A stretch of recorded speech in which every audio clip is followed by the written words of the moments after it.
Ag-eng na course. Aging na course? Oo, go na. Wala. Nakapasa ako sa DOST scholarship. Sabi ng nanay ko, ang dami nilang mag-aageng. Kaya. Yun.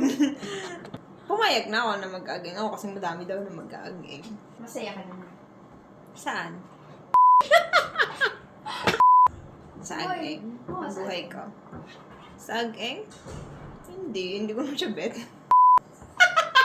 Di ba ag-eng ang course mo? So, paano mo na-apply yung pagiging ag-eng mo sa pagtatrabaho mo dito sa Engineering, dapat pinaplano mo muna bago ka mag-drawing. So, dapat nasa planning ka?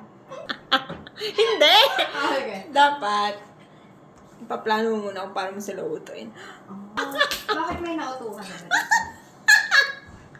Bakit tawanan? Sagutin mo. So, may nautukan na dito. Ano ba? Marami ba sila?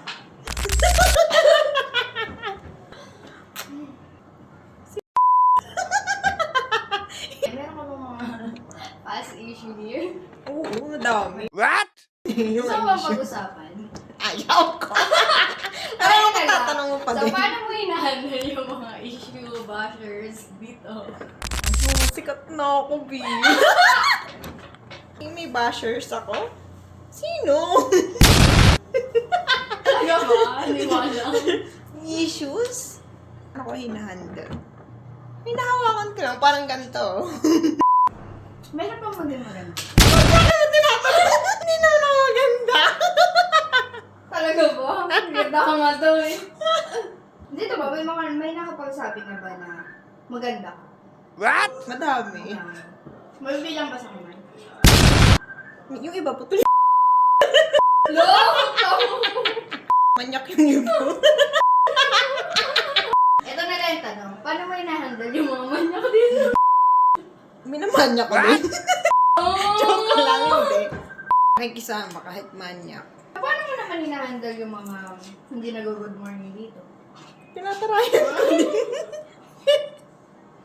Kaya lang, anong advice mo sa mga may lihim na galit sa'yo, gano'n? Sa mga bashers mo, yung lihim kang binabash. Lihim ako binabash. Pagpatuloy nyo lang yan.